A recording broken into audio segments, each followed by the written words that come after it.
The UFO Exeter Hampton incident, an unexplained UFO sighting of 1965. And you'll see the map of it, and you'll see that it's in farm area and Route 150 Kensington, New Hampshire to Exeter and to Hampton. The Exeter incident, or incident at Exeter, highly publicized UFO sighting.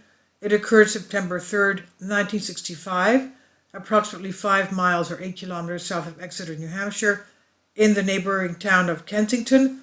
Although several separate sightings had been made in the area by numerous witnesses in the weeks leading up to the specific incident, it was the September 3rd sighting which eventually became by far the most famous, involving a local teenager and 2 police officers. In 2011, Skeptical Inquirer offered an explanation of the incident based on details reported by the eyewitnesses. The sighting, on September 3rd, 1965, approximately 2 a.m., 18-year-old Norman Muscarello was hitchhiking to his home in Exeter along New Hampshire Route 150. Muscarello had graduated from high school 3 months earlier and was 3 weeks away from leaving for service in the United States Navy.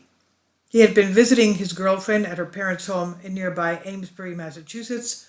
Since he did not own a car, Muscarello would hitchhike to and from Amesbury, a distance of about 10 miles. However, at that hour of the morning, there was little traffic and on the highway, and Muscarello had walked a good part of that distance. After reaching Kensington, a few miles outside Exeter, Muscarello noticed 5 flashing bright red lights in the distance, which he initially thought might be the lights of a police car or a fire engine. As he drew nearer to the lights, he saw that they were hovering in the air just above the trees and illuminated a nearby field and 2 houses in bright red light.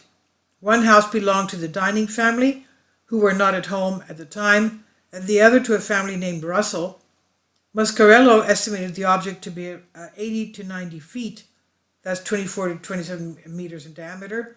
He became terrified at this object. It was huge, in other words, which made absolutely no sound, and it began to move steadily towards him. Panicking, he dived into a ditch beside the road. The lights changed direction and hovered over the Dining farmhouse. Muscarello ran to the Russells' house, pounded the door, and yelled for help, but no one answered.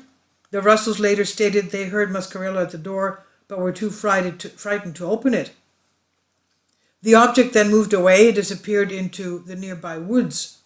Seeing the headlights of an approaching car, Muscarello ran into the road and forced it to stop. The couple in the car drove the frightened youth to Exeter police station. At the police station, Muscarello, pale and visibly shaken, told his story to Officer Reginald Toland, who worked the night desk. Toland knew Muscarello and was impressed by his obvious fear and genuinely agitated state. Toland radioed police officer Eugene Bertrand Jr., who earlier in the evening had passed a distressed woman sitting in her car on NH 108. When Bertrand stopped to ask if she had a problem, the woman told him that a huge object with flashing red lights had followed her car from Epping, 12 miles away, and hovered over the car before flying away. Bertrand considered her a kook, but did stay with her for approximately 15 minutes until she had calmed down and was ready to resume her drive. After arriving at the police station and hearing Muscarello's story, Bertrand decided to drive back to the Dining farm with Muscarello to investigate the field where he had seen the lights. Officer Bertrand and Hunt. Bertrand drove Muscarello back to the area of his sighting. From Bertrand's patrol car, they at first saw nothing unusual. However, when they left the car and walked into the field and towards the woods where Muscarello had first seen the lights, some horses in a nearby corral began kicking the fence and sides of the barn, making loud, frightening noises. Dogs in the area also began barking and howling. Bertrand and Muscarello then saw an object slowly rise from the trees beyond the corral. Bertrand described the UFO as this huge, dark object as big as a barn over there with red flashing lights on it. The object moved silently towards them, swaying back and forth. Instinctively remembering his police training, Bertrand dropped to one knee, drew his revolver, and pointed it at the object. He then decided that shooting would not be wise, so he reholstered the revolver, grabbing Muscarello, and both ran back to the patrol car. Bertrand radioed another Exeter policeman, David Hunt, for assistance, and while the two waited in the car for Hunt to arrive, they continued to observe the object. According to UFO historian Jerome Clark, Bertrand and Muscarello observed the object as it hovered 100 feet away and at 100 feet altitude. So it was not at all far from them. It was only 100 feet away. It rocked back and forth. The pulsating red lights flashed in rapid sequence, first from right to left, then left to right, each cycle consuming no more than 2 seconds. The local animals continued to act agitated. The object was still there when Hunt arrived, and he also watched it. The object finally rose over the trees and disappeared. Hunt soon heard the engine of a B-47 bomber as it flew overhead, and he later told journalist John J. Fuller that you could tell the difference between the UFO and the bomber. There was no comparison.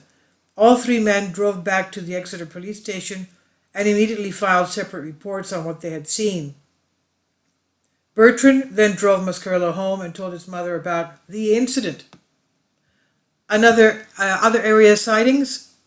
The sighting by Muscarello and the two policemen received national publicity. Fuller, a regular columnist for Saturday Review, was in Exeter investigating the sightings. He interviewed a number of people in Exeter area who also claimed to have witnessed strange lights and unusual objects.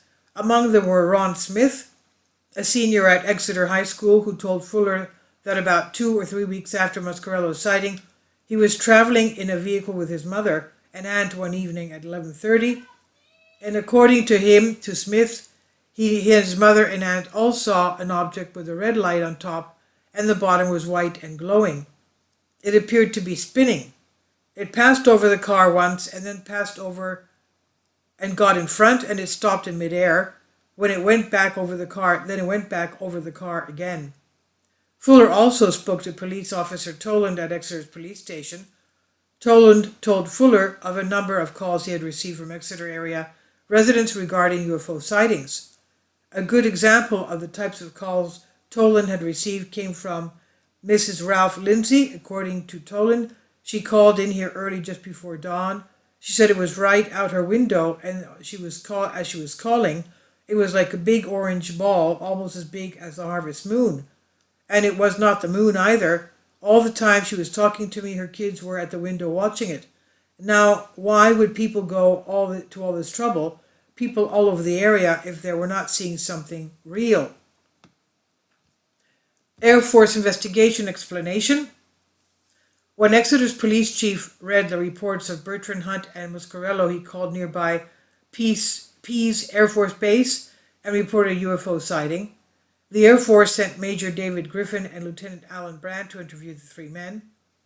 The Air Force officers asked all three men not to report their sightings to the press, but a reporter from the Manchester Union Leader newspaper had already interviewed them. Major Griffin sent a report of the incident to the staff of Project Blue Book, the official Air Force research group assigned to investigate UFO reports. Griffin wrote that, "At this time, I have been unable to arrive at a probable cause of this sighting. The three observers seemed to be stable, reliable persons, especially the two patrolmen. I viewed the area of the sighting and found nothing in the area that could be probable cause." Pease Air Force Base had 5 B-47 aircraft flying in the area, but I do not believe that they had any connection with this sighting, he said. Before Project Blue Book could send the evaluation to the Pentagon, however, the Air Force had already issued an explanation of Muscarello and the two policemen sighting to the press. The Pentagon informed reporters that the three men had seen, quote, "nothing more than stars and planets twinkling owing to the temperature inversion," end quote. Project Blue Book then issued its own explanation, stating that Operation Big Blast, a CAS NORAD training mission, had been active on the night of the sighting and that it could have accounted for the UFO. Project Blue Book supervisor, U.S. Air Force Major Hector Cantanilla, wrote policeman Bertrand and the policeman Bertrand and Hunt that in addition to aircraft from this operation, Big Blast, there were also 5 B-47 carrying aircraft flying in your area during this period, since there were many aircraft in the area at the time and there were no reports of unidentified objects from personnel engaged in this operation. We might then assume that the objects you observed between midnight and 2 a.m. might be associated with this military air operation. Quintanilla also said, if, however, these aircraft were noted by either of you, this would tend to eliminate this air operation as a possible explanation for the objects observed. Controversy and Air Force retraction. Mascarello, Bertrand, and Hunt all strongly disagreed with the Air Force explanation.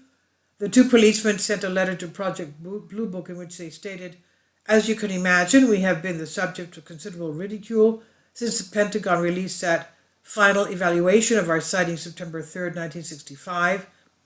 In other words, both Patrolman Hunt and myself saw this object at close range, checked it out with each other, confirmed and reconfirmed that it was not any type of conventional aircraft, and went to considerable trouble to confirm that the weather was clear, there was no wind, no chance of weather inversion, and that what we were seeing was in no way a military or civilian aircraft." Bertrand also noted that their UFO sighting took place nearly an hour after Operation Big Bang was said to have ended, which eliminated the operation as a possible cause of sighting. When Project Blue Book did not respond to the letter, on December 29, 1965, nearly 4 months after the sighting, the two men sent another letter to Blue Book in which they wrote that the object they observed was absolutely silent, with no rush of air from jets or chopper blades whatsoever, and it did not have any wings or tail.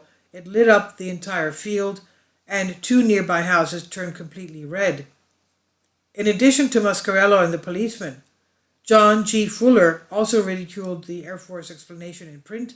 He wrote that he had observed an unusual object near Exeter himself, and that it was being chased by an Air Force jet fighter.